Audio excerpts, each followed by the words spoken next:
Welcome to Dodgers Dogs as part of the Dodgers Daily Network. Casey Porter here, so glad you decided to tune in. Bedlam Wrestling went well for me today. Oklahoma State shut out OU in wrestling for the first time since 1992. But hey, who you're looking at here is John Vicari, one of the play-by-play voices of the Great Lakes Loons. John, thank you so much for joining. I am so excited to talk to you tonight and so excited to bring you in. Fans can actually ask you questions. This is live. They can actually join the show and come in on the show audio only. So thank you so much. Yeah, I'm looking forward to it, Casey. What did we get, overtime in some of those matches or what? Yeah. Well, I mean, Oklahoma State, they won every match. They got some bonus points. They got to fall a couple times, and they shut OU's ass out. So that's always a good thing, right? Kind of like whenever the Great Lakes Loons just beats the crap out of the Dayton Dragons, correct? Yeah. No, those are always fun. Especially last year. It happened all the time. So. Oh yeah. We're already talking smack. Let's go, baby. Listen, Dayton. 2 years ago. They got in the playoffs and knocked us out. So last year when they were dreadful, it was, we got to take the shots when we can. Absolutely. And it was kind of funny that the guy that I'm getting ready to bring up here, you won't see video. I'm not going to switch back and forth, but you won't see video of him. I actually got to talk to him, a week or so ago, and that would be Big Ski, Adam Sirwanowski. Okay. Kind of crazy whenever he shoved against the Loons earlier in the year, and then he didn't get to face the Dragons, Dayton, but he came over to Great Lakes and really had a lot of success. What do you remember about, or what were your impressions of Adam Sirwanowski? Yeah, it's funny because the time he pitched against us, that was one of the 3 games I actually missed. So Kyle Sandel, so Kyle Sandel filled in for me because that was right after the All-Star break, so I didn't make that trip to Dayton.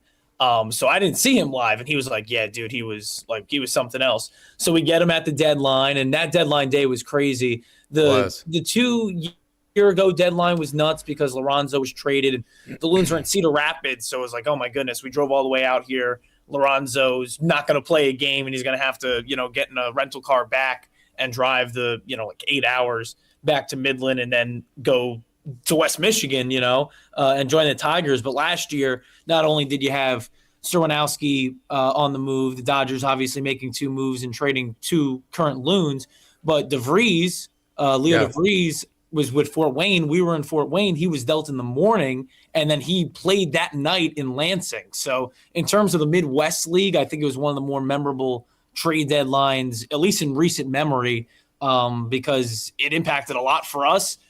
It was beneficial for us getting Sirwanowski because he was the ace of the staff, especially down the stretch. It's funny because last year there wasn't a highly touted lefty to start on opening day. And the previous 2 years, it was Robleski, Ronan Kopp. So it was like, all right, when are we getting the big-time lefty? And we got him in Sirwanowski. But he was so impressive. His fastball was just off the charts. It would just climb on batters. That's kind of what I got from Loons hitters. Before he came over, and then obviously got to see him more up close. But yeah, the fastball was just crazy, and he was just a calm presence on the mound too. There was a moment, I forget what game specifically, only made a handful of starts with us, but there was a moment where whoever was catching threw it back to him, and it hit him on like the bill of the cap because he wasn't aware it was coming back, or there was some reason that his attention was diverted, and it didn't really faze him at all. That was just an impressive memory from that. So he just impressed in every way. Obviously a big stalking presence too that just intimidated batters, and you see in the footage, just he's going to test everyone, and did. That last outing with the Charlie Brown uniform that you guys got, that was pretty special, wasn't it? Yeah. The Charlie Browns. Yeah, those are good. Those are good. Yeah, they were. Hey, do you have any thoughts on, I'm going to bring you back there. Any thoughts on the offseason so far for the Los Angeles Dodgers and what they've been doing? It's been very exciting. Obviously the Edwin Diaz pickup. Mm-hmm. That affects, again, I don't think people realize there is a snowball effect to that goes down the chain. Whoever the Dodgers pick up, then that affects who maybe the Great Lakes Loons would have, who Tulsa has, Oklahoma City has. So your thoughts on the offseason to this point? Yeah, the Diaz signing was great. I'm originally from Queens, New York, so a lot of my buddies are Mets fans, and they were just like, come on, LA, like just take in our players. I mean, they can't complain because obviously Steve Cohen, the Mets, they're spending a lot of money. But yeah, of all teams for Diaz to go to, they were pretty bummed out about LA. But that's what you want, at least someone that just another cog, right, in the system, because the Dodgers development's so great, but ideally you're not relying on prospects when injuries happen. And you've covered the Dodgers for a long time, but the last couple of years, 2 World Series back to back, but have had to deal with so many injuries in terms of pitching. So if you're building this team, you're the front office, you have to build it with, injuries are going to happen. Hopefully they don't, right? In a great world, none of it does, but it just keeps happening. So to bring in a guy like Diaz to just kind of solidify at the moment the back end of the pen, where you don't have to, worry about starting a guy no doubt, or a starter that gets pushed to the closer role in the playoffs, which has been the close the last 2 seasons.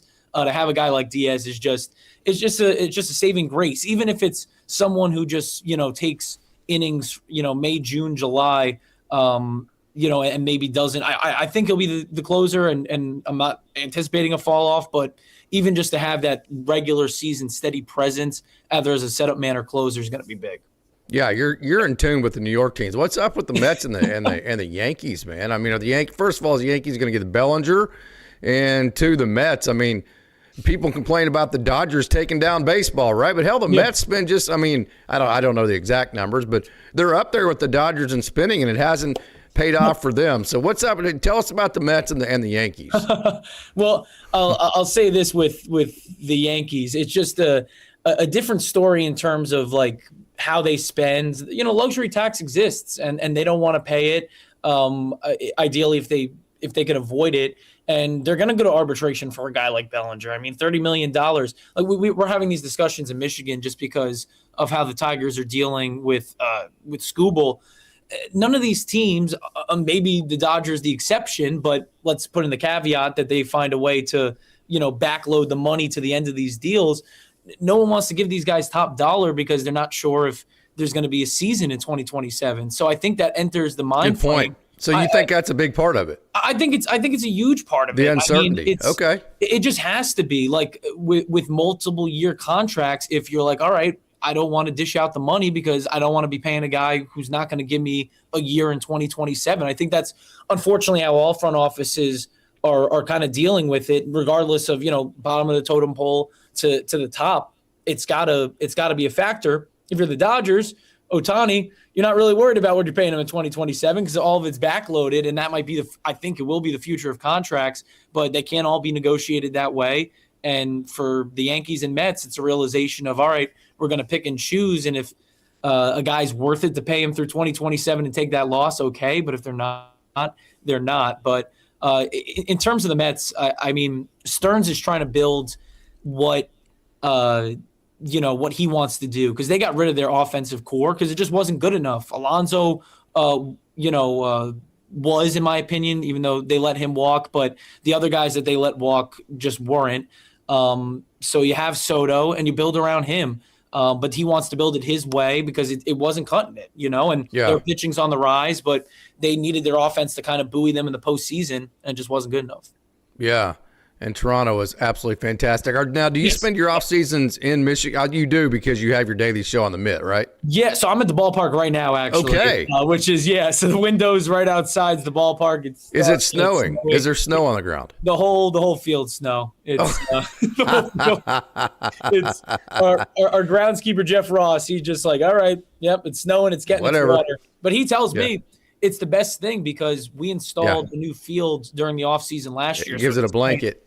This point last year, it was just I don't even think maybe the grass was in, but for the majority of the offseason, it was just this big dirt hole because they put in a new surface, and it's tough to play as much as we do, along with local high schools that will play games in April and May. So we kind of like really beat the field, like kind of broke it in well because we were playing a lot of home games in April and May and the high school stuff. So you could see on the video behind home, the grass quality wasn't great. There were certain spots, they tried their best, but you can't play on a new field as often as we did kind of. So it'll be good getting as much water as it can get with the melting snow, and it'll be looking, prepped and primed for 81 days from now, which is opening day. That snow radiates sun too, so in a weird way, that kind of it's good. We're not going to get into all that geeky kind of stuff, but so you're in Michigan right now. Yes. So is Austin. Yeah, go ahead. I'm sorry. No, yeah, in Michigan, and Brubaker I see in the chat, which is great. Yeah, absolutely. Brubaker's awesome. So you're tuned in with the Detroit Tigers. You can't not be. I mean, you got to talk about them on the mid every day. You and Art. Now, do you and Tunney do the show together? So the show is Ben Bosher, who's the on-field host of the Loons. He's been since I got here in 2023. He does a fantastic job. When I come on, Casey, I'm basically his therapist. Like our last segment on Thursday, he was like, John, and you can go and watch it on the mid, YouTube. So you provide the comedy, is that right? Basically, he's telling me like, oh, what a disgrace, 32 million is what he wanted. The Tigers are giving him 19, and how can that be, and whatever. And I'm like, one, the lockout, right? Like that's, the possibility of that in 2027. So the Tigers aren't going to spend, and they're dealing with Boris. Scott Boris is the agent of Tarek Skubal. They're not the Tigers ownership of 10 years ago where they're just going to spend. They are trying to build a winner. Like some people will say, oh, the Tigers aren't trying to build a winner because they don't spend enough to compete, which it's an okay opinion, but they have the number one farm system in baseball. Depending on who you ask, I think the Dodgers do, but at least considered in the top 5, top 3, they have a great farm system. They're just allocating their resources differently because they know they're going to get outbid for stars by the Dodgers, by the Yankees, Mets, Blue Jays, Padres, what have you. So they're building it a different way. And when a guy comes to the end of their deal and a guy like Skubal, back-to-back Cy Youngs, they're not going to be able to outbid some of these other teams. They just don't want to, and that is an ownership decision. But they're accommodating that with, okay, we're going to develop the next 2 Skubals. It's just how the AL Central plays ball. So he's a free agent after this year, right? Correct. So this is usually when they deal him then. Yeah. I mean, if, I tell Ben and I tell Kyle as co-host, they're like, oh, they can't trade him mid-season. I'm like, you got to get value for him. If you're not going to give him the long-term deal, even if the Tigers are contending in the deadline, and I mean, last deadline, they were the best team in baseball statistically, but if they're not going to keep him long-term, you got to get some value for him. You can't let him walk in October and sign with whoever and get nothing in return. They'll point to the return for Justin Verlander prospect-wise, which was basically nothing. But it was still something because, all right, you got names back. Jake Rogers is probably the top of that. You have to milk a team for prospects for him. You can't just let him walk if you're not going to give him top money. Yeah, and so you get to see West Michigan there with the Tigers. You get to see who is the Padres high A? Fort Wayne. Yeah, Fort Wayne, the tin caps there. You get to see all the Dayton Dragons, Cincinnati Reds, who the Gavin Lux we traded, and then we got Sierwanowski back in that trade from Dayton. So you get to see all these. So the Dodgers, they don't draft very high, right? So why is it that you see from a lower level perspective, a high A perspective, what is it that separates the Dodgers system from all these other systems? Yeah, I mean, the number one thing I point to, or maybe not the number one thing I point to, but definitely something that is just valued more, at least talking with other broadcasters when they're talking about, what they see on a day-to-day basis in the locker room. It's just treating the players, and this is in a positive sense, like investments. So making their investment worth it. Nutrition-wise, you know this, and I'm sure all the listeners do too, but the Dodgers are the only team that travels chefs with their minor league squads. That may be changing soon because I heard Cohen with the Mets is looking to copy that and do that. You get the leftovers, don't you, in the press box? They're pretty damn good, aren't they? Chef Dave, Chef Ricky here at Great Lakes, they're amazing. The players love it. You can't, and I don't get tired of the food either. I mean, you're eating it a lot. It's good every day. Breakfast, lunch, dinner on the road. It's basically just dinner at home games because I'm doing a bunch of stuff. But they're fantastic. But right there, the only org that's doing that, I'll go into the locker rooms, the clubhouses of other organizations, just to speak with the manager, and it's catered food, and it's more protein focused than maybe it was like 10, 15 years ago where it was pizza every night. But the Dodgers are making a concerted effort for their minor league squad, their 18, 19-year-olds. Like, that's going to be a difference. Obviously, they're, in terms of technology, they're at the cutting edge. There's not going to be a development that the Dodgers aren't already in lockstep with. I was kind of poking around today on your page, and you had Elijah Hainline, one of the recent interviews, and he was talking about like drive line stuff. Like it was just like, just like part of the routine during their off season. Like it's so embedded into these young guys to just, not worry about, but improve, I would say, the data and everything that goes into being a top-notch ball player. And that's a 12-month of year thing. It's not just an in-season thing. It's not just an in-spring training thing. It's when you're back home for the holidays with your family and your girlfriend and what have you, you're still worried about being better every day to an extent, because you know of how competitive it is, and you want to be a Dodger, you gotta work for it. So instilling the Dodgers way is just, at least in my experience, different. I've only been with one other organization in terms of how they do stuff. And I will speak glowingly of the Cleveland Guardians in terms of their baseball ops, because they're a pitching factory and they do it on less money. And I give them credit, but it's apples and wrenches in terms of comparing how they treat their investments, at least at the lower minor league level.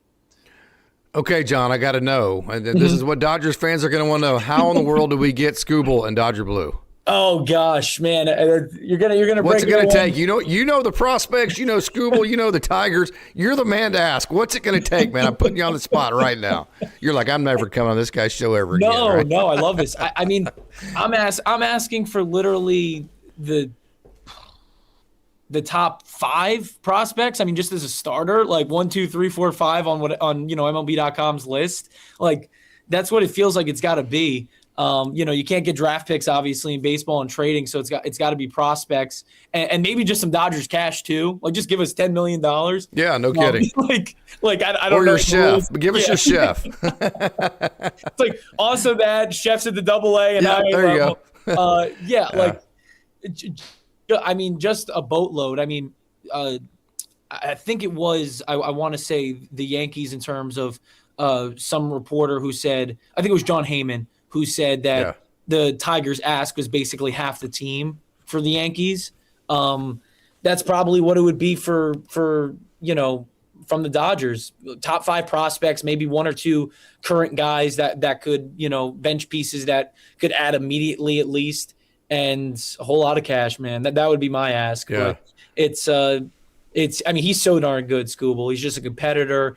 In the last start he had in Seattle, he wanted to go an extra inning. No one's going to take the ball from him, and he's a warrior. So whoever lands him, we'll see. I mean, people around here hoping that he stays, and he's doing his whole tour. He one weekend he basically went to every event in Detroit, every sporting event, every event that there was cameras, kind of just pleading his case. But his agent Scott Boras, and Boras is going to get the most money he can out of his works. It's what he does. Yeah, absolutely. So I think for the Dodgers to move any types of prospects like Josue De Paula, Zaire Hope, a Mike Sirota, a Jackson Ferris, then probably somebody like an Emmett Sheehan or a Justin Robleski, somebody like that. For the Dodgers to even consider that, I think they would have to do the Glasnow thing and get a 3 to 4 year extension guaranteed and added to that. For the Dodgers even to consider to give up guys like that for basically a rental for 1 year. Would you agree with that? Well, okay, so you're talking just at the deadline. Yeah, well, or all year. I mean, it's okay. Rental, I guess the deadline's probably the better term there, but you're getting him for 1 year. Okay. Yeah, I mean, like if it's at the deadline, just maybe just a little less, but yeah, I mean, you're saying you'd have to give Glasnow an extension to do that. I'd have to give Scooble, I think, for the Dodgers to move off of Zaire Hope or a Josue De Paula or an Emmett Sheehan or a Jackson Ferris or a Dalton Rushing. I think they would need a guarantee from Tarek Scooble that he was going to sign an extension. So then the Dodgers would know they're going to have him for 3 or 4 years instead of just 1 year. Okay.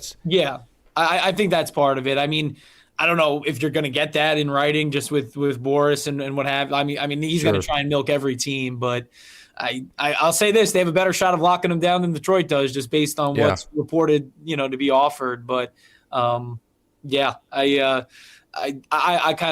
definitely agree with that in terms of it being worth it for the Dodgers.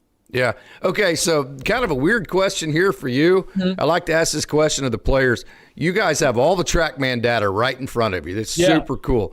And for the players, they use it, but it's like, man, you don't want to dive too deep into the weeds, especially during the season, because you can just paralyze yourself by overanalyzing, right? That kind of thing. Yeah. So, kind of a neat perspective as a broadcaster. You've got all this stuff right in front of you, but hey, man. Johnny Joe, Sally Sue that's on a tractor somewhere in the middle of Michigan right now, they don't know what the hell induced brake is, right? They don't know what this, but yet a lot of fans do, and it's really great information to give. As a broadcaster, how do you balance that? Hey, I'm getting too technical with all the TrackMan data here on the broadcast versus I need to have enough technicality because I have it available to me. Do you just let that kind of flow, or do you have a standard there? No, yeah, I think there has to be a standard. I will say the broadcast is definitely, for me, dictated differently depending on home and road. There's certain, I won't name names, but there's certain ballparks in the Midwest League where I'm not necessarily trusting that data.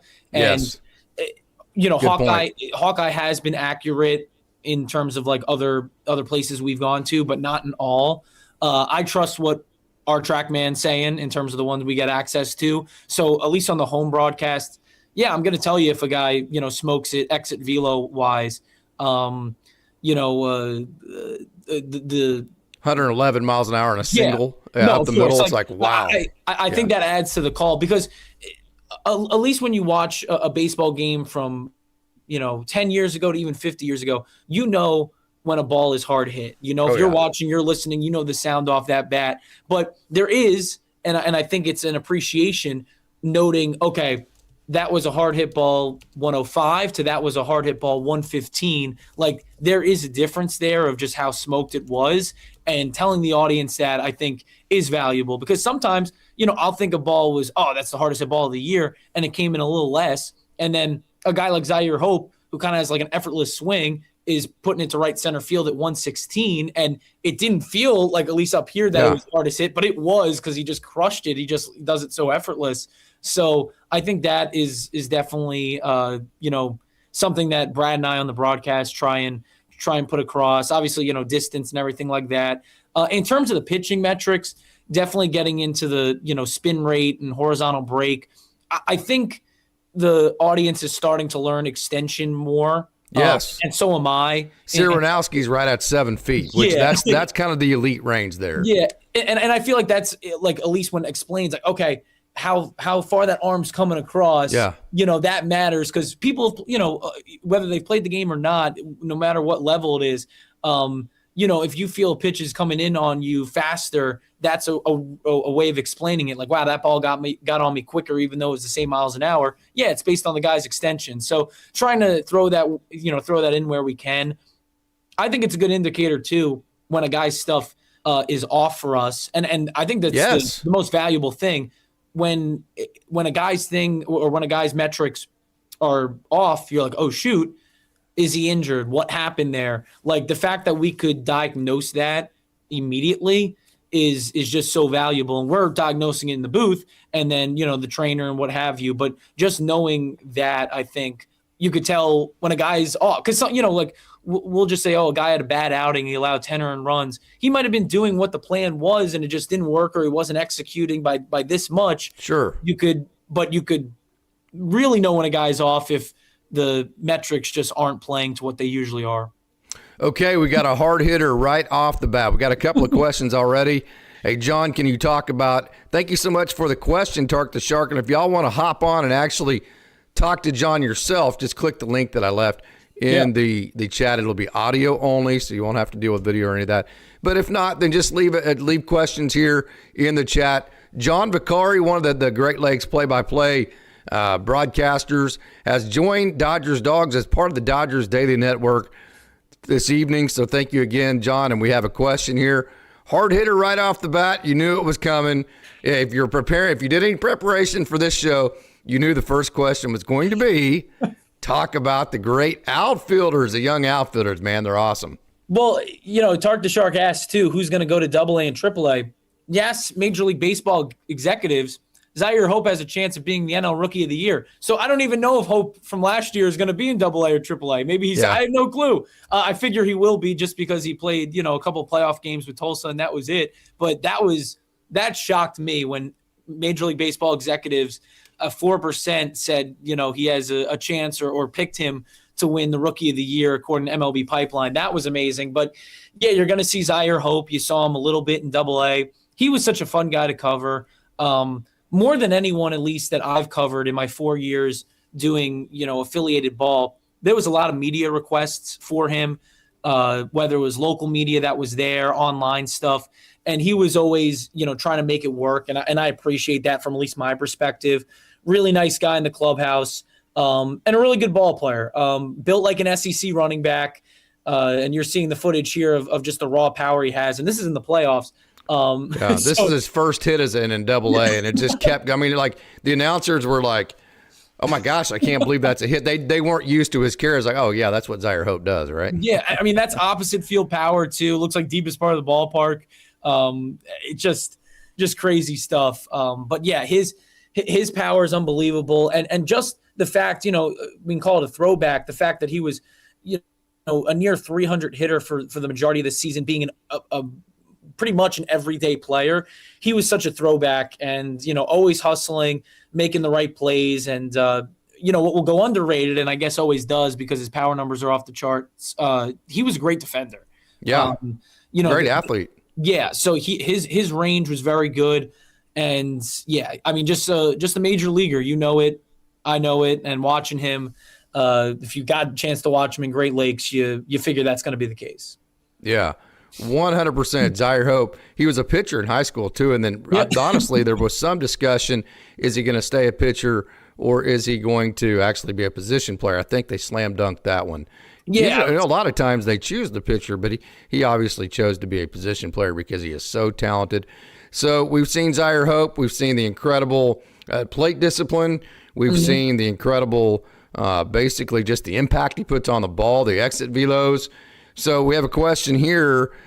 Do you think it will mess with him if they try to add loft? 111 mile an hour in the air is going to be a lot better than 100 mile an hour, say, at 9 degrees, right? So do you think that would mess with him from what you've seen? No. I will say this too. For Hope, there was like little tinkering from him during the regular season because he never got in a slump. No doubt. The stories of these, I wish I had more insight with this, but the stories of the top prospects that have come through Great Lakes the last couple of years, there's always been, and it's unfortunate, but it's why, you put them in the Midwest League and you challenge these guys. There's always been bad slumps. Diego Cartaya couldn't hit the ball for a month. Dalton Rushing went 0 for 36. Yeah, Rushing had a stretch that was just really bad. But they worked out of it. And that's what, the beauty of at least the Midwest League is. You're going to play in the cold. And for a lot of these guys, the first time they're really playing in conditions like that. And you're going to go in a 130-game season in a higher level of ball than low A. And, the summer leagues, you're gonna struggle. There's going to be a series where nothing's working. There might be a week or a couple week stretches where nothing's working. And to go through that mentally is I think something that just is good for a player. And Hope, maybe it was like a 3-day stretch, but he treated it so serious. The one takeaway, I can't say any tinkering or anything like that. He just was a different kind of locked in batting practice, just very focused, tunnel vision for him. So, he didn't struggle for long enough than maybe a 3-4 day stretch, but it was noticeable. He was like, all right, I got to get out of this. And he did. So we're seeing film here of Josue de Paula. Yeah. In your opinion, what is his carrying tool? Does he have multiple carrying tools? What does he do best? Why do you think he's ranked as high as he is? And what type of major leaguer do you project him to be? Yeah, I mean, just the raw power and some of the swings you're showing too. A big takeaway with him is the fact that he's not chasing, but his zone is just expanded more than a typical guy. Cause there's some golf swings in there and his home runs were that was a ball that he hit, not a strike, but he just has that reach, that 6'4" frame, that, baby Jordan, if you want to call him that. Yeah. So pitchers, whether it was the tail end of the 23 season or the duration of the 24 season when he was healthy, pitched around him a bit, like knew to be careful with him. And at that level, it's kind of nuts, but that's what he is, because if you make a mistake, he's going to take advantage of it. And, what's impressive with him too, some of his home runs off established guys. I mean, he took Wade Miley, and I think Miley's thrown on the left side here. It's a major leaguer that he's thrown. Yeah. He took deep twice in one game. So a major leaguer got homered. All right, I got to make the adjustment. Throwing him outside, and DePaula just flicked it in the left field. So that's Rafael Palmeiro on the right there too. That's who I compare him to in terms of the way they swing the bat. Okay, those swings are identical. Those approaches are identical. I think they have the same type of path to the ball, the same impact through the ball. So that's kind of why I'm showing that here. If you look at those two swings. I mean, and I'm a young guy. I know Palmeiro, but I can't say I watched him on a day-to-day basis, obviously. But look, I mean, that clip is something else. Yeah, I mean, that's just what he had, like the raw power, at least, in the box, and just an intimidating presence too. It was just, just something else. He tapped into the speed as well. Yes. This year, which was really cool. And I don't know if you know this. I think maybe just because it's publicized, but him and Will Rhymes had a kind of a bet, not for money, just for I guess just to have it as just something to talk about. He would give him a stolen base milestone to get to, basically, and like a threshold. And he hit it each year, and the last two before last season, he hit it exactly. So a joke that Rhymes had on like MLB Pipeline's podcast was, you can go over that mark. Like, just because I'm saying, hey, get 35 stolen bases, doesn't mean you need to finish with 35. You can get like 40, whatever. Although KG was like, I'm getting to 100 and I'm good. I'm out. I'm bouncing.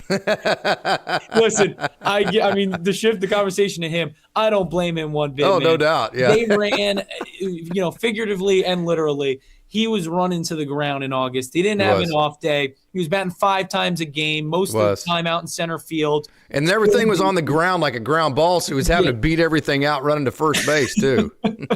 So, yeah, I mean, that for him, and he got his 100. And, I mean, that's when I look back at last season, that was the thing that was just kind of like, wow, that happened. And I don't think I let it fully sink in because, there was an article with the new year like, top things from this season or the wild and wacky and whatever. And minor league baseball does a good job of keeping content through the off season.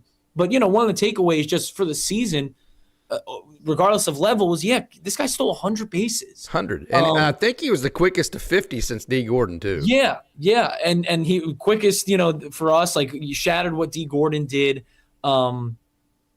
in terms of with the Loons specifically, and really a number that we thought was untouchable. What Gordon did was, the 73 in 2009, and Gordon did it, in a lot more attempts. He got caught a lot more than George did. And you could talk about the pitch clock, but they know he's going.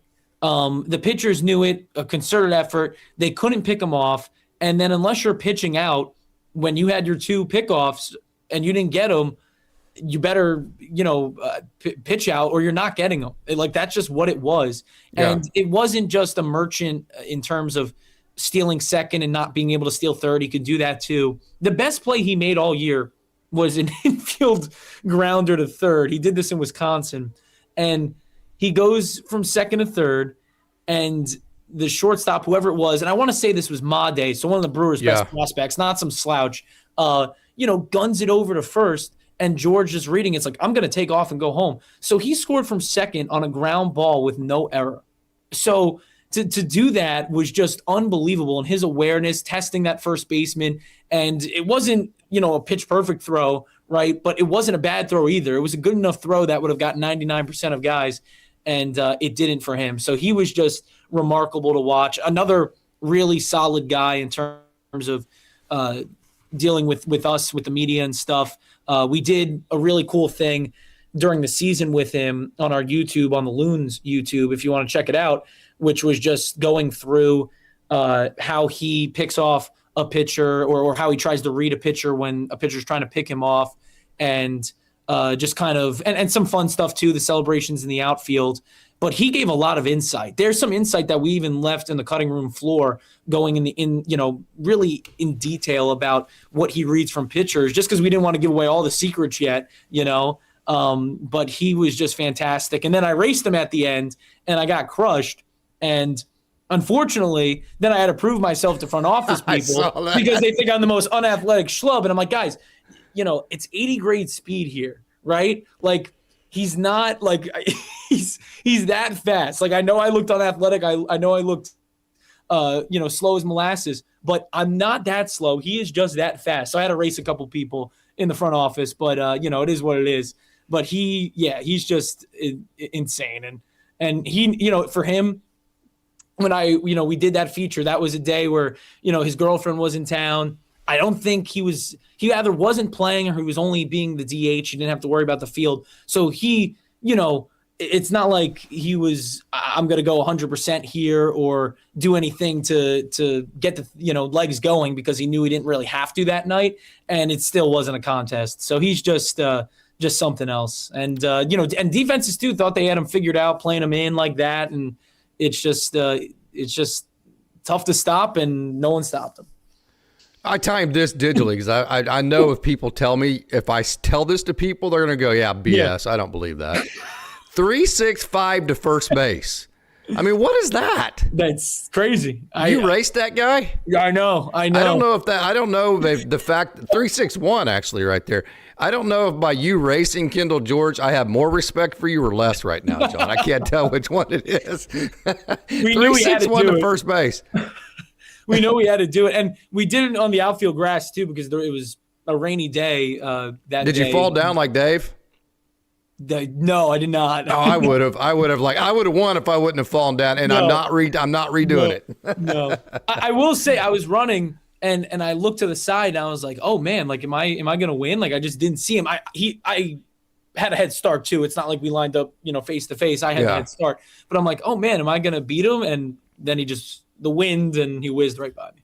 Oh yeah. Hey, what kind of defender is there? You see him every day. I've seen a little bit of him defensively. I know at the beginning it was a lot about just using your speed. The jumps weren't terrific. The routes weren't terrific. I know even at the beginning of his period at Great Lakes, the routes weren't terrific, right? The jumps weren't necessarily elite. Has that gotten better? What type of defender do you think he is? What type of defender do you think he'll end up being by the time he makes the major leagues? Yeah, I mean, you could say for the three that played the outfield the most, that the routes were definitely the thing to improve on for Hope, George, and DePaula, to classify those three. And for George, I'm sure it was, I'm going to rely on my speed. I don't take the perfect route, but I don't really have to value that as much because I can make up for it with my speed. And I think a couple times early in the season, you realized, okay, like sometimes I can, but other times I can't, depending on how a ball drops, dimensions in the ballpark, this and that. I think it did get better over the course of the year. I think Braylon Hentz, who was the development coach with Great Lakes, I think he did a fantastic job during the season with the outfielders. They were doing a lot of cool drills that I hadn't seen from at least past years. Maybe there were there and I just wasn't paying attention, but really a lot of cool drills, using a tennis racket, tennis ball, making sure they, catch it without a glove and catching the hand-eye coordination with a tennis ball, putting them on different routes in the outfield, and doing it continuous too. Like sometimes where it was just George out there with Hentz and it was kind of like nonstop. So a shout out to him. And I think guys like that are definitely valuable at every level. A guy like Hentz, who isn't far removed from his playing days, able to just kind of like test these guys a bit. And he did on a day-to-day basis. But I will say, I wouldn't say I think Gold Glove by any means, but George will be a plus defender. Okay, I think that's a very fair take. Okay, so a guy that I think maybe, like Zaire Hope and certainly Kendall George has the best carrying tool, which is his speed.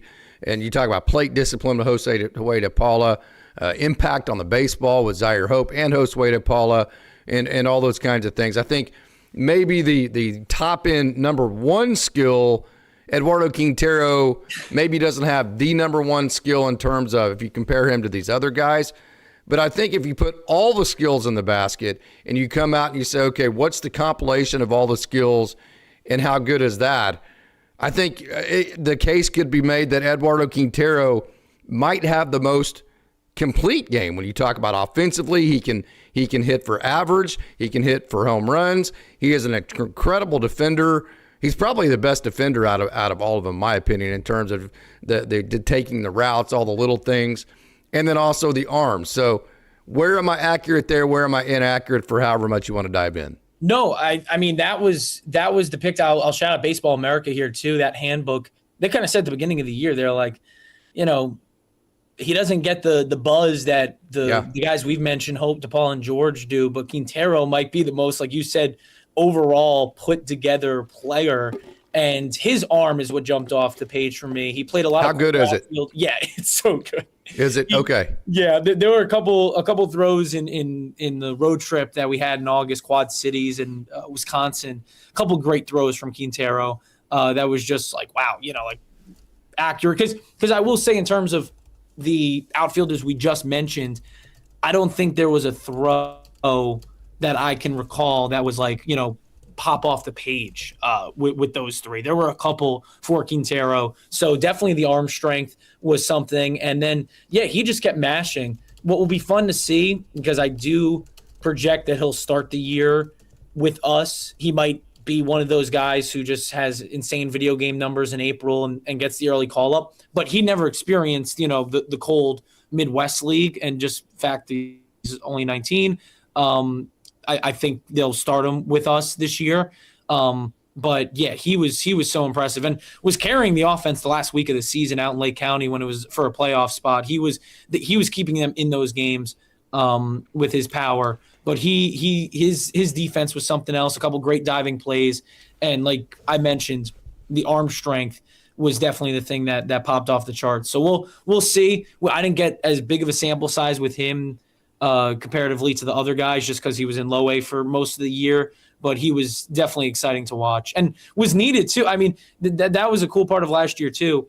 We didn't figure, even with an injury, which was the case, that you would have George, DePaula, Hope, even Sirota with Quintero kind of all together, and they weren't all on the same roster together, but all with us, and not one of them yet called up to Double-A. That was really cool, because if you told me at the beginning of the year, I don't think we would have got all four of those on the same team, and we did towards the tail end. We have Austin Brubaker on the line. Hey, AB, what's up? What's up, Bruker? I'm actually going to get John's filter done here, so we're going to watch some Eduardo Quintero video while Austin Brubaker joins. Austin, what's up, my man? Dude, it's so good to be able to see you guys. John, it's a privilege to be able to have you here. Dodgers Dawgs, part of the Dodgers Daily Network. Great to be able to see your face again. What is it, 82 more days until opening day? That's not what you said the other day when we were talking about him, Austin. Oh, yeah. I got to talk smack, but it's only off air that we get to talk smack about each other. No, John, it's great to be able to hear some insight from you and be able to see your face again. I can't wait for Great Lakes Loons to start again. There we go. I can't wait either, man. It's going to be fun. Yeah, so you're talking about Eduardo Quintero, I think is what you were talking about a little bit before.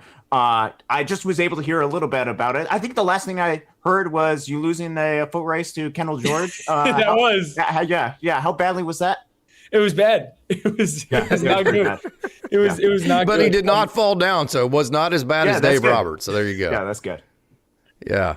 What's up, man? Who do you want to talk about here, Austin? Yeah, I mean, you've talked a lot about Zaire Hope. You talked a lot about Josue DePaul. I think you just got done talking about Kendall George and Eduardo Quintero. The other guy, you only got to see him for a little bit, Mike Sirota. Talk about a little bit about Mike Sirota and what you're able to see from him. Yeah, I mean, it was a short sample. He just had so many, or two, but it felt like so many just because it kept happening. Unfortunate injuries with him that kept him out. But I mean, his numbers put everyone else to shame in terms of the short sample. But he was a throwback in terms of just the stance, kind of crown the plate a bit. And he, not to compare him because he's got the bigger ceiling, he's younger than Nelson Quiros, but guys that just didn't strike out. And it's amazing in the modern era where guys are spinning the ball the way they are, that Sirota just kept getting, the barrel down to the ball, hitting it, spraying it to all ways. He's a guy that probably, if he was with us for, the majority of the season, would have been my favorite guy to watch. an Austin Gauthier a couple years ago. Just a guy who's like never out of an at bat. Oh, 2 strikes. I still think he could do something with it. Where that's becoming a rarity. He has raw power. To the opposite field too, like that right there. No, I think a majority, at least with us, of his extra base hits were opposite field. There was limited pull power stuff. And hey, pull power is the easy part or the easier part in terms of these guys. If you could spray it the other way, like Sirota did with us and did in low A as well, he'll, the sky's the limit with him. But he was a steal, man. He really was. I mean, from not necessarily completely off the radar, but, teens, high 20s to, okay, it's midseason. He's now a top 100 prospect in baseball in every publication. And just jumped in and earned his spot in where I don't think Cincinnati thought they were getting rid of that. Yeah. I just don't. Yeah. Totally agree. Yeah, no, absolutely incredible. What he was able to, just the thump that he was able to have and the impact that he made with the baseball was absolutely incredible. One run, we talked a little bit about it on the show the past couple of days or so, the past couple of times that we had. Can you just talk about how great of a run Jake Geloff had to close out the season and just the ridiculous amount of power that he was able to show? Not one of these top outfielders that are part of the mix, but when you saw Jake Geloff in the month of August, he went bananas, just trying to propel the Loons to go into that playoff spot. Talk about what the run that he had.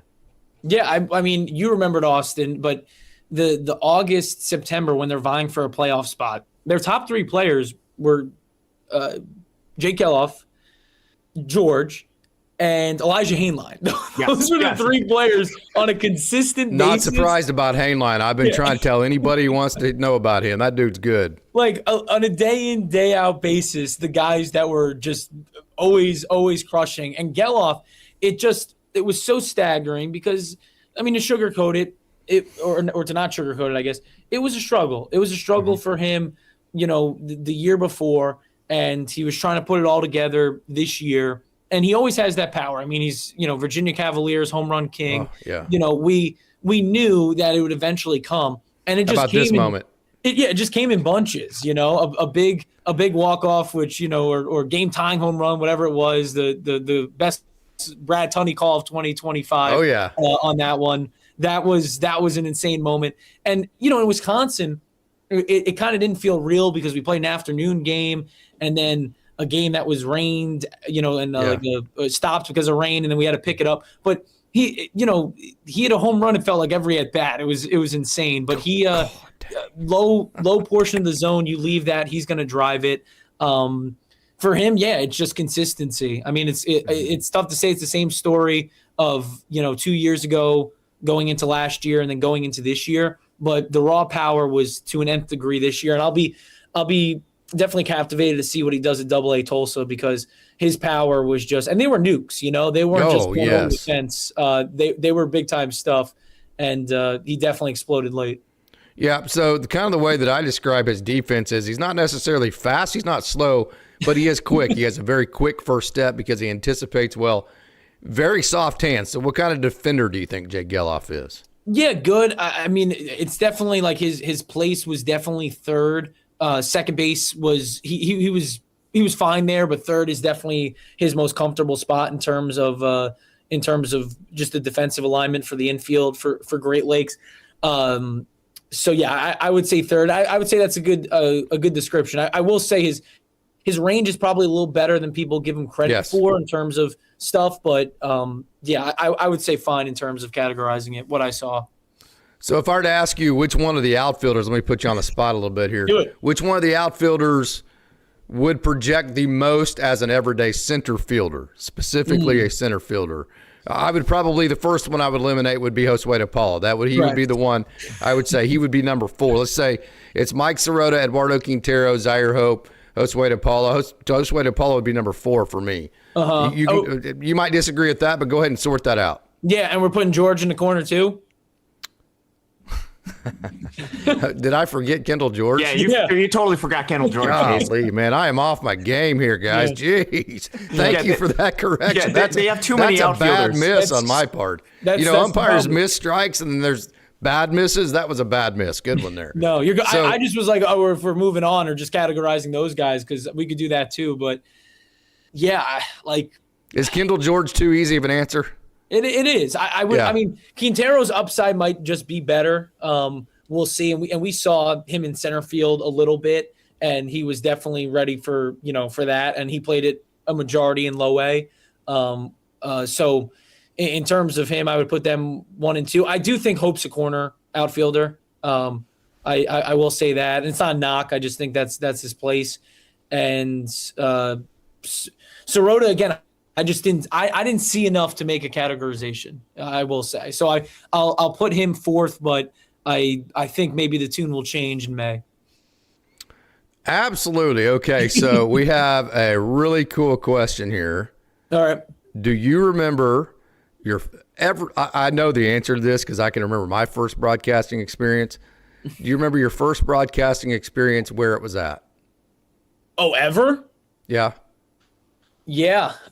So I got started. Okay, no. That's actually not the question. I think I misled that. Okay, do you remember your first broadcasting experience at Ithaca College? Oh, Rocky Rivera. Okay. So I was just talking with a college buddy of mine, Dane Richardson, who does Kent State athletics, because they just came up and they played Central Michigan. In terms of just, being on a broadcast, the first week I was there, this is like syllabus week, first radio meeting, raise my hand. We need someone to do halftime at women's soccer. And I raised my hand. I was like, I'm your guy. Let's see. And I was put on women's soccer halftime. Completely. You know soccer? What's up? You know soccer? I don't. No. Oh. This is completely making up stuff. I was going to say, my respect level is going through the roof here, brother. I have even more respect now that you're like, no, hell no, man. I just said yes. You got to say yes, right? Absolutely BSing. That's awesome. And what's great about Ithaca, it's a D3 school. So this was basically, there was a press box, but it was basically just like this shed that they put on an elevated deck. And yeah, I was just talking about the first half, and there's probably no goals, and I was just like, yeah, this is happening, and me and a partner kind of going through it, the keys for the second half. And then the first play-by-play I did, because I talked about this with Dane the other night, because Ed Cohen, who's an Ithaca alum, and he does like the big three. He's in the past been the Knicks radio voice. He does some like college hoop stuff. His first game was field hockey, and so was mine. It was on my dad's birthday, October 12th. Field hockey, Ithaca. I don't remember the opponent. I may not know soccer. I don't know diddly squat about field hockey. And I know hockey. Field hockey is not hockey in terms of being similar at all. They would blow a whistle, but the clock would still go, and they would drop the ball, and then the player would stop. It would drop, and then they would go. But it wasn't a face-off. It's a really tough sport to call in general. It was extremely tough to call on radio because it was just the start-stop, tenor of the game. And it just doesn't lend itself to a good product. There's a reason it's just not a sport that plays. It's fierce. The women who do it are awesome. And the goalies, they kind of make like hockey saves, which is cool because they're, in the pads and everything. But in terms of being a broadcast vehicle, field hockey is no bueno. Absolutely. So I got to ask you, it's like being a teacher when you first start teaching. It's like, you learn a little bit about your subject in college, but you're literally one day ahead of the kids. And you're throwing a lot of BS out there. They're going to ask a question. You're like, in your mind, you're going, hell, I don't know. But I got to give them an answer, right? Did you just say, hell, I don't know, or did you BS your way through it? Yeah, I mean, luckily there's resource. The internet's great. There's resources for broadcasters. Maybe a couple of people I reached out to with field hockey experience, terminology. Looking back, I should have just went to the field hockey coach's office hours or wherever, he or she was, and talked with them. I think that's something in terms of just for anyone out there, if you're trying to learn something new, go talk with the experts. And in the case of sports and in the case of sports broadcasting, talk with those people, especially in a sport like that. They're going to be thrilled that you want to learn more about it because no one probably asked them, and probably would have given me a lot of insight that I didn't, go down that road. But That's something in Ithaca too. And the coaches were always just so giving of their time. Would go into their office, didn't really have to go to a practice if I didn't want to, and just, BS and also get insight from them, which was really great. And it's what we try and do at the minor league level too. These guys have long days and we're kind of on the similar schedule, obviously, day in, day out. But, they know I'm just trying to pick their brains, whether it be about baseball or, whatever they want to talk about. But that's how you get the best insight, because we could talk about, numbers and statistics all day, but, you guys care about the person too, and, and the story of the game. So that's what I'll say, at least looking back on that. But another thing, the final thing on this, what's fun about Ithaca compared to other broadcasting schools, there is not a lot of, programs that are maybe held in the same, to the high esteem that Ithaca is. There's not a lot of other programs that would put a kid on air during syllabus week. You kind of have to wait your turn. It was fun that it was like, hey, if this guy wants to do it, there's not a lot of upperclassmen that are, they're worried about going out maybe that night and not wanting to do women's soccer. I wanted to be on air, and they threw me on air. Yeah, the number one best ability that you can have as a broadcaster, no doubt, they teach you this day one, is availability. You have to say yes. If you don't say yes, you will not continue to get gigs. So, hey, we have a question here. You got to see a lot of these two guys. This is, let me actually go ahead and click this on over so you can see who we're talking about. This is one Mr. Carson Hobbs. Austin and I have tooted his horn quite a bit. Tell us what you think. Carson Hobbs. Yeah, I mean, in terms of what he gave late season, just electricity, kind of like morphed into that closer role for us, and that was something, through the year that was just always, and I guess it always is with the minor leagues, but at least during my time with the Loons, there's someone that steps into that role and then stays in that role. This year, it kind of wasn't. He definitely maybe took the reins late in the year. Of course, Reynaldo Yeen was tried and tried again in that role just because of the high ceiling with him and his velo. But when they needed wins to secure wins, Hobbs was the guy. His cutter, him and Rubeck, there was sometimes metrically with the cutter and slider, I'd go into Sean Coyne after the game. I was like, dude, like that, and he'd be like, yeah, like when they're on, their stuff just slides across, like just a frisbee with velo too. And it was Hobbs and Rubeck, like once an outing, it might have been like a ball in the dirt too. Like it might not here's have been the cutter and watch the hitter. Watch the hitter's reaction. Yeah, it's like, what was that? Boom, like watch this one. And he's like, what is that? Yeah, and and cutter velo, but kind of like slider spin, just like nasty stuff at times from Hobbsy and from Rubeck. Yeah, I think Rubeck's one that's well, I mean, the execution's got to get better, but in terms of just raw stuff, I think he's a guy that could really turn some heads as we go on. We have another question about Patrick Copen. What a great story he was. What a great moment it was for him to get the ball on day one of this last season. So talk about Big Cope. No, I mean, that was the coolest to start the season with a guy who, I mean, it was August, so less than 7-8 months, whatever it is, my bad math, got obviously struck in the face, and it was a scary moment, man. I mean, like I give a lot of props to Brad because he was on the play-by-play mic during that, and I think there might have been an interview just before it or during it, and you kind of had to go from whoever we were talking to, a nonprofit or what have you, business, what have you, and then kind of like change the tenor of everything because we just didn't know, and it was a really scary situation. The My Michigan Health people did a great job in terms of going and getting everything taken care of, and the players did a nice job in terms of supporting the effort, the infield, and everything like that. But you go from that, which obviously the no vision in one eye and the having to wear the goggles and everything, the mental of that is just to come back as quick as he did, because no one would have faulted him if it was June, July, what have you. I mean, he tells a story, about it, the Dodgers calling him, the next day or whenever he was available to speak on the phone and giving him a vote of confidence, and that's a big thing, which was really cool from the Dodgers, and Copen has spoke to that. But, that happens, and he was just relentless in trying to get better. And another guy, too, who, listen, he's going to have to tell this story for the rest of his life. And he was on MLB Network asked about it. Yeah. A local writer, Fred Kelly here in our region, doing features on him, asked these questions now like a lot, and it's not something you want to like relive. His family was here. His girlfriend, now fiance, was there during when that happened. And he has to relive it a lot when people ask him about it, and he does it.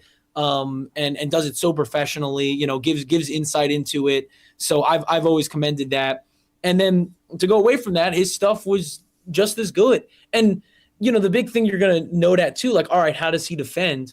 He defended better than I thought he was going to. Yeah. I mean, I would crap my pants with a ground ball hit to me. He's seen it out of one eye, and he, still making plays on it and stuff like that. And when he would, have a bobble here and there and it happened, another guy similar to Serwanowski didn't phase him.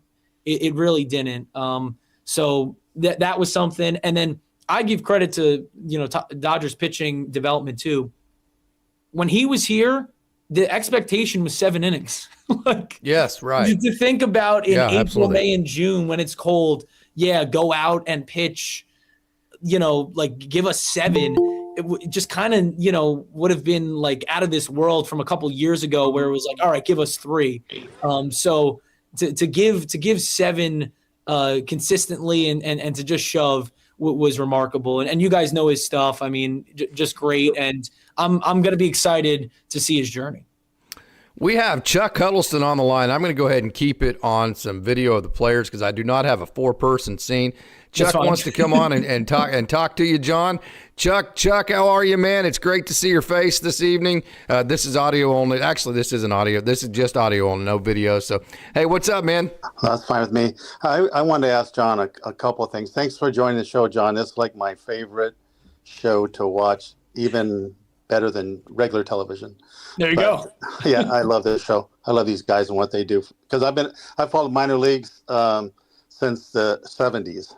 When Dick Allen got traded to the Dodgers, I stole the article out of the Sporting News in the library and took it home because I want, anyway, long time ago.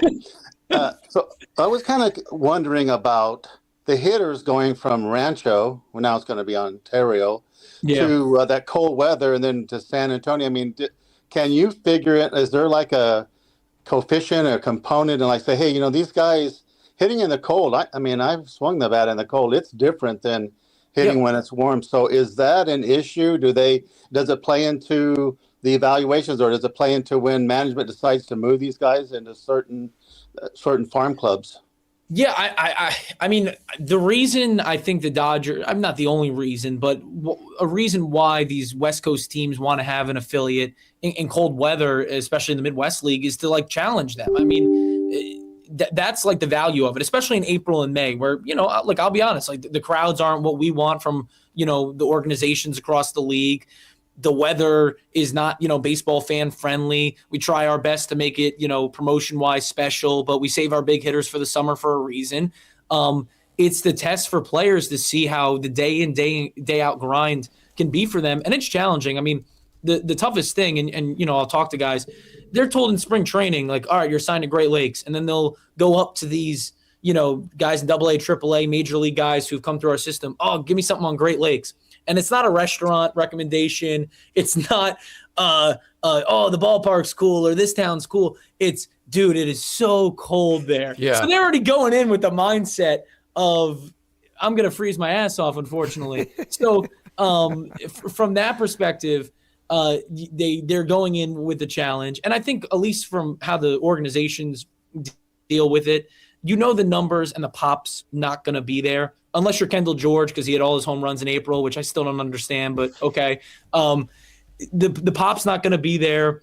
You understand that. It's going to be it feels like dead ball stuff just based on what they're doing. But the real challenge is to see what guys are making strides to be better. And I mean, if you can explode, like the most recent example, I guess, would be Alex Freeland, where his numbers were just like off the charts for April. You're going to earn that promotion. They're going to give you a quicker pull up to AA, AAA, age dependent, but they're going to pluck you quicker if your numbers are lights out, because they know April, it's tough for everyone to hit there. And it is. And, something that's underrated too is definitely these pitchers in the cold, because at least you get the moving around for the infielders and bat. These pitchers are just freezing out there, and especially the guys who haven't played in the cold. I think an adjustment something that's underrated is the pitchers adjusting to this, adjusting to the cold. Going from literally a cold arm, right, in the bullpen, having the jacket on, having to get warmed up and get the ball, which is, unless you've done it, it's definitely something that's you got to work through. Well, I appreciate that. I'm in the bedroom, by the way, because we're watching for grandkids, so I snuck off to watch. Good, yeah, so no. My background's not my normal background, but anyway, I'm glad you mentioned Freeland, because he's one of my favorites, and I'm a little disappointed in the two signings the Dodgers made this week, because I felt like Alex really handled everything pretty well, except he got cold hitting, and they ran him back down. But I really think he's ready, and I'm really disappointed that that if they're going to go to some retreads instead. But my other question, since you mentioned, I was going to mention, I want to also ask about the young shortstops, what you think about all the young, because we got a lot of really young. We talk about the outfielders, but there's a bunch of young shortstops too. Can you start with Hainline? Let me give that request. Yeah. Hainline was fun. He was a good guy. We'll see just age-wise, because I forget off the top of my head how old he is. I think he's like 23. So I don't know if he's going to be back with us or if he'll be in AA. It was definitely weird, the position last year with Freeland being hurt and then Noah Miller being hurt too, because I thought we were getting Sean McClain. We didn't get him to AA. We got Thompson and obviously Hainline later. But in terms of Hainline, 23. Yeah, 23. So in terms of him, just like more power than just like everything's underrated with him. I think would be the best description of him. He doesn't chart as this great defender. Made some terrific plays at short, probably the best plays of anyone during the season. He doesn't have pop. He did. And in the Quad Cities, Wisconsin trip, a couple of bombs, one opposite field. He was, as I mentioned earlier, him, George, and Geloff were carrying the offense in August. And Hainline, too, and he speaks to it with Casey in the interview they did a couple days ago. He was a guy who they just threw into situations like, all right, we need you, and we need you tonight, and we need you to perform. And he handled it great. He handled it great for a cup of coffee in Oklahoma City, and he did with us too. He was kind of just thrusted into a playoff race and kind of was a jolt in the arm for the offense, to be honest. A guy at the bottom of the order that was getting on base, and so he was great. In terms of the shortstops, Miller and Freeland, pitching coach David Anderson told me a couple years ago when he was here, he said, that's a major league left side of the infield. Like it was just all offense, and youth and what have you. But like in terms of how their gloves were categorized by the Dodgers org, that's how it felt. Like spring training games, they would have those two, and the big league guys wouldn't be like, oh, why is the left side of the infield these kids? They were fine with it. Like that was kind of what DA was putting across. So I think that's a better testament to them defensively than anything I can come up with. So Chuck, anything else? One more cold weather question. When I was in high school, my good friend Mitch Butler was our best pitcher. He's a left-hander and played center field. And they brought him in the coldy, foggy San Joaquin Valley weather, and he hurt his arm, and he never was the same. His elbow, and I was sitting there thinking. Ever since then, I was thinking about, how these guys get 8 or 9 warm-ups from center field in a high school game and come in, and I think about the cold weather too up there. I mean, I'm assuming that would affect them. The pitchers, they have to do something different with them. Then I'll let you go after that. Yeah, no, and honestly, I mean, Chuck, first, try and come out to Great Lakes. We'd love to have you at the ballpark and experience the cold weather if you want. I'm going to try to do it this year. There you go. Next year for sure. There you go. I mean, you're invited when it's warm too, and that's probably the best bet. But if you want that April weather, let us know. I think that's honestly something I'm going to try and lean into more in terms of my prep this year, talking with some of these pitchers about pitching in cold weather, and because I think we care more about or just at least I do, more about the offense, where it's like, yeah, these pitchers, I mean, it's a different beast. And we're so worried about, the arm health of these guys and Tommy John and, every little tick and, the metrics are off and what's wrong.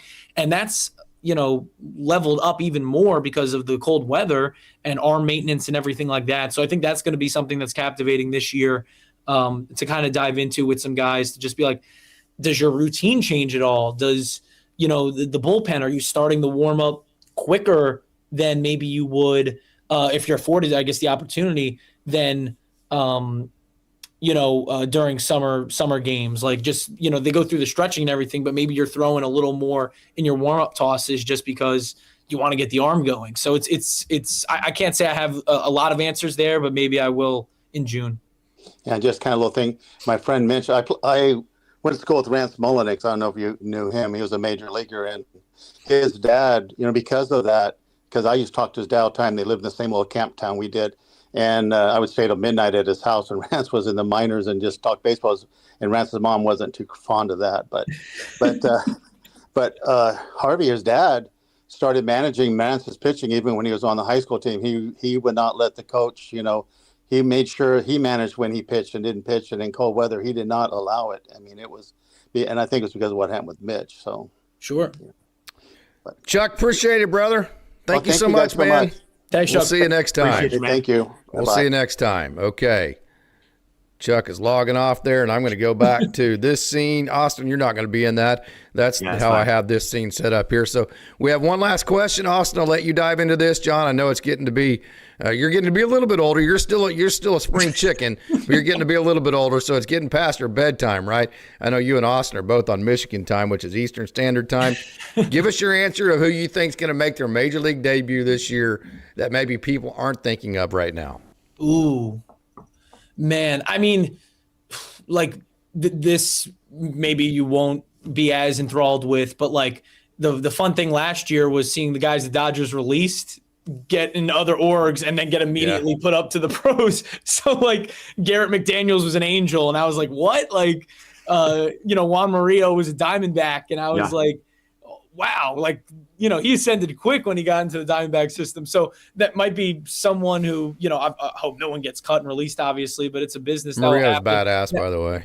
What was that? Murillo's badass, by the way. Yeah, he's like really good. So, that was crazy. So, I mean, who knows with that?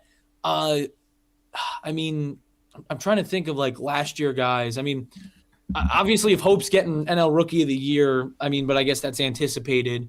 Man, I'm trying to think. Mine's Big Ski. Who? Big Ski, Serenowski. Oh, Serenowski. Yeah, I mean, like because he's Rule 5 eligible next year. That would be mine. I would think just based on age and what he's given. Like I don't know if that'd be under the radar. I would say him. I would definitely say him. Like kind of maybe like a Robo case where he debuts in like August or whenever Robleski debuted that first time around. Like a late call up that the Dodgers may need. But he's what they love. The big lefty. Yeah. No.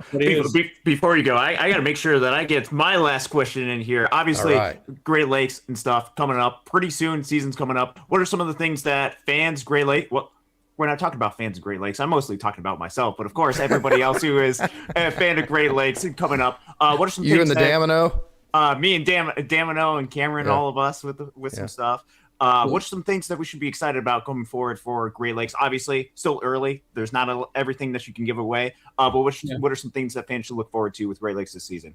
No, a lot. I will say first, in terms of we're talking promotional stuff, Austin has probably made more appearances in promotional clips than like some players in Loons history. You'd have to go through the data, but there's awesome. some relief guys who haven't gotten the pub that Austin has in terms of our promotional stuff.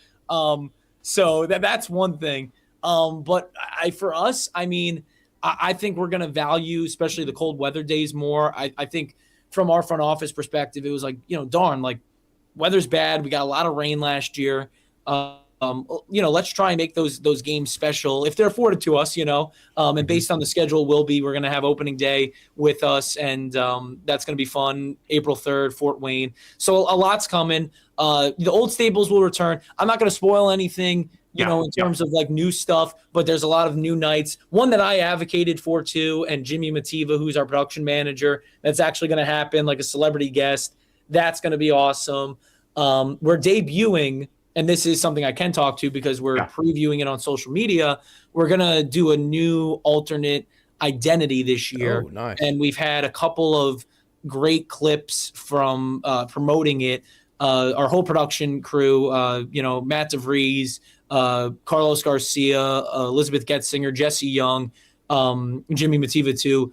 They kind of spearheaded this launch for this new identity, and it looks really like top notch in terms of the promotional stuff for it. And I think it's an identity that people in Michigan are really going to kind of embrace and really love, and then want it back next year and the year after that. But I can't spoil anything. I found out about it in a meeting. No one told me. They just mentioned it like as an aside, and I was like, what? No one tells me anything. But in terms of at least Michiganders and Midwesterners, they're going to be excited for it, and the jerseys are sick too. But I can't spoil, and you'll know soon enough, because I think we'll eventually this month we'll get the grand announcement. Oh yeah, no, I've had all my notifications turned on the second because there was some sort of day. I think it was the 7th. They had some sort of day. They released another promo for that. But I kid you not, I probably refreshed my phone 100 times just trying to see what was going to go on with that thing. Well, go ahead. No, it's going to be right up your alley. You are going to love it. Like that might be already a guarantee, but you're going to like this. You're going to get that merch. Oh, dude, I'm going to get that merch. So obviously in the background. Well, first off, you got to change the background a little bit because I might need to get you one of these posters to get in your background and stuff. Oh, yeah. Because I've had, all the different posters and stuff that we bring to the game have in the background and stuff, but we're waiting to see what happens with that. What's your shirt say, Austin? Let me see the drip. This is from 2022 for the Penix Oh, days. that's some drip right there, man. So, yeah. No, Can I use that word? Am I too old to use that word? Drip? No. Yes. Good, no? Okay. That's good. Okay. I like that. Hey, I've got 2 questions, the 2 most important questions of the day before we get out of here. Actually, we do have a question. We have a question about Emil Morales. We'll cover that, and then we'll get out of here. I promise I'll get you out of here for all our bedtimes. 2 most important questions. Over under on the date where the window in front of you actually opens to where you get the night air coming in. Over under on the date for there. And what is the closest you've ever gotten whenever you've guessed the attendance, and what's the shortest amount of guesses it took you to get the attendance? Okay, so the window thing, it will be open on opening day. It just is not going to be open all the way. Like, I open it a crack. I don't like calling the game through the window. I want it all the way open, but just because of wind, like we don't need the wind going through our mics, and I have to tape everything down paper wise, and that's just a pain. So it'll be cracked a little bit on opening. I always crack. I'm never calling it in front of a closed window ever, unless I'm in Quad Cities and I can't open the window. But at least at home, it's cracked a little bit. Cities. So that will be opening day. Cities. All the way up, I don't know. That's all dependent on there's some days in July where it's open all the way and you get a breeze and you're like, come on now. Like, what are we doing here? But yeah, it'll be open a crack opening day. The guessing the attendance, and I will spoil something or not spoil it, but there is going to be a lot of more broadcast elements on the TV side that are going to be new and fun. That's cool. That's going to be a lot of fun. There's going to be a guessing element to that too. I don't know. Nice. It's really me stacking in my head what I'm going to be worse at. Is it going to be guess the attendance? Is it going to be, probably like new trivia we'll do, trivia that we'll do? Will it be this? Like, what will I be worse in? Because I am so bad at guessing the attendance. And the worst thing, I have the insight now. I try and go to these meetings that I pretend I say I don't go to, and I still suck at it. I'm still really good. It's just me it's put on the spot. And you think I'd be good at it too, because it's like, okay, my job's reacting to live stuff that's on the spot. He'll say higher, lower, and I'm like, oh, what number did I just say? And my brain is just swirling. And he does it, he's like, I try and make it hard on Brad, and it's his record is always good. It is good though, because we've had Ben Bosher, who does our weekday show 9 a.m. to noon on the Mitt. We've had him on a couple times. He's really bad too, so it gives me a little more confidence. Okay, I lied. I got one more question I got to ask. I can't let you get away without this question. Mm-hmm. Lake County, first of all, you don't have to say this, worst atmosphere I've ever seen for a baseball environment. Is putting toilets in your stadium seating, is that the dumbest thing you've ever seen in your life? Well, I will ask you that question. This is the trade-off now. Okay. They got a lot of pub for that. They were in ESPN. They were in Sports Illustrated. They were in, Bleacher Report, whatever like everyone covered it. No one actually sits in it. Like the people who buy the tickets do it for a goof. Yeah. Okay. They would be. The problem is too, it's not really in a college market where they like. If it was in a college market, it might play actually. Maybe don't put it behind home. Maybe put it like in the outfield or something. Yeah. But it would play in maybe like a team with a college market. John Carroll's close, Cleveland State's close, but they don't have a big time enrollment-wise university there. So it kind of doesn't play to that crowd, and that's the crowd that they're trying to play to. It's not going to exist that much. So, listen, it's not what I would put first in the ballpark.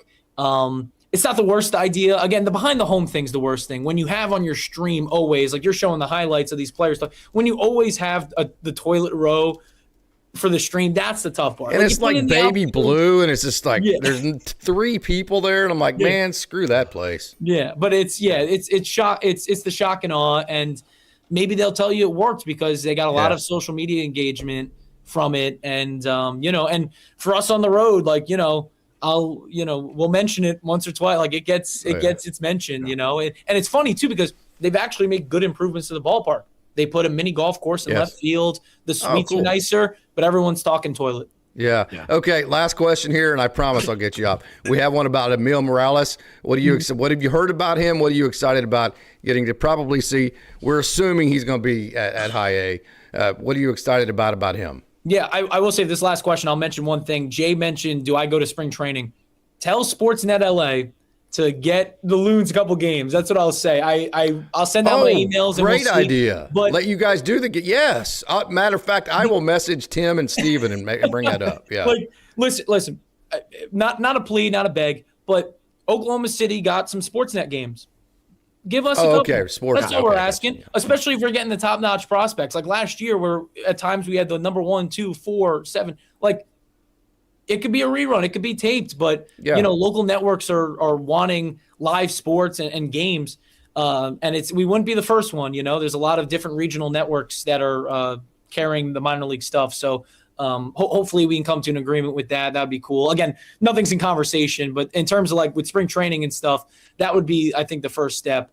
We'll see. The unfortunate thing with spring training, at least with the spring breakout game, they weren't planning, Sportsnet LA at least, was not planning on televising it last year because they brought all the production trucks and all their people to Japan. So to open the season. So they weren't going to televise that game. It got rained out anyway, I believe.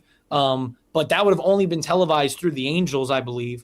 So that just is unfortunate. I have to see when the spring breakout game falls this year. But to answer that question, with Morales, I'll be honest, can't say I've digged into him too much. I've heard the name a lot. I'm excited. That's what I'll say. But I haven't dug into him to give a proper assessment. Fantastic. For all the people that I know in the organization, I will message every one of them and put that idea in front of them. Tulsa too, because Bruce Howard and Dennis Higgins are just fantastic broadcasters as well. And two, I mean, this is an opportunity for you guys too to let people hear you. I mean, well, the only reason I say it, minor league baseball assigns a grade that is regional sports network worthy. Yeah, we've passed that grade. If we didn't pass that grade, I wouldn't say anything, but we have. Yeah. So, yeah.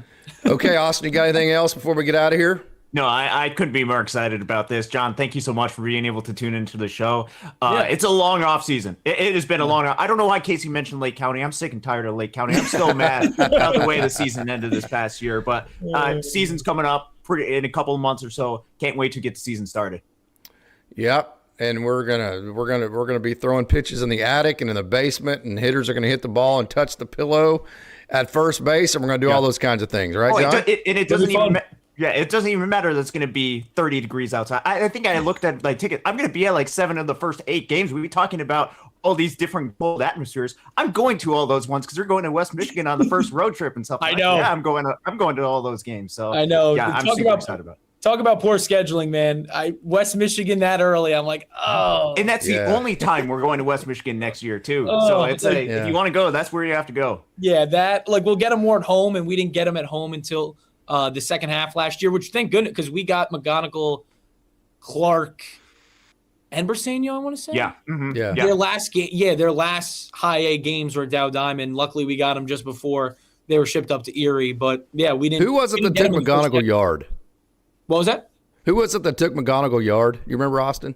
Or John, McGonigal went yard against us because he's one of the hitters that they've got. Oh, no, Serwanowski struck him out. That's what it was. We used, okay. Yeah. Yes. Okay, hey, John Vicari, this has been such a wonderful honor. What a wonderful privilege it is to get to speak to you. Thank you so much for joining. I've taken a lot of your time tonight, and you're on Eastern time, so thank you very much for that.